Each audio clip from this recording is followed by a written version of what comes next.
In this video, I want to talk about how patience can help us with conflict in our relationships. How can patience help us deal with the conflict that we all are going to experience in relationships? And here's just three simple ideas, but patience helps us listen to the full story. And I know in other videos I talked about how patience helps us just slow down and get the full story. But when we're in conflict, it's really important that we have a full understanding of the other person's perspective, that we can slow down enough to listen and develop that full understanding, because sometimes, I don't know about you, but there are times I have been impatient in conflict, and I haven't listened to the full story, and I haven't got all the vital details, and then I respond to something without knowing the full story, which wasn't even the thing I should respond to, which then just causes more conflict. And so patience can help us listen to the full story so we get all the vital information.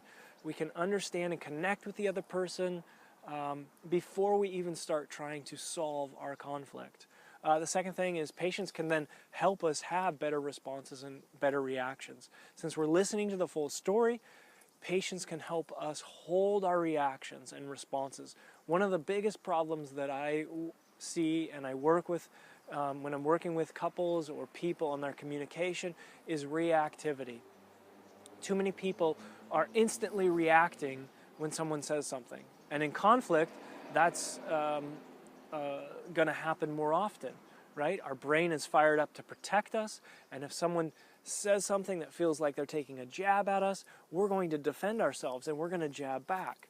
And too often, that isn't helping, right? And so we're just reacting instead of holding our reactions. Patience will allow us just to suffer for a little bit. We're suffering for this, right? We're suffering by holding back our responses and not reacting instantly on what we're hearing. So patience is going to help me, hopefully help you think before we speak, right? So simple, but so important. And then the third thing, patience can help us resolve conflict for the long term. Sometimes the real problem, sometimes the real conflict isn't the stated conflict.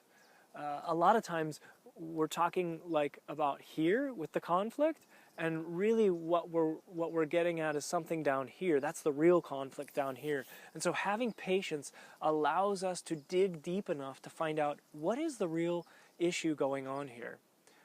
If I am impatient, I might just deal with this sort of surface layer conflict and not actually get to the deep layer, which then means in the future, I'm inevitably going to bump into this again, and we're going to bump into conflict again. And so patience has really helped me be able to resolve conflict for the long term. Helps me listen long enough, understand the full story, to dig deep and discover the real reasons that that someone might be having a problem with me. What's the real conflict? But in all these things, it takes patience to work through to that level so that we can resolve conflict. And I don't know about you, but I don't like conflict. I like to run from it. I like to avoid it. I like to be proactive and really try to develop great relationships so that I eliminate a lot of the conflict. But patience is such a key skill to have, especially during times of conflict, to not rush things, to look for deeper issues so that we can just solve things long term. So hopefully those are some helpful ideas and ways that you can use patience in your conflict.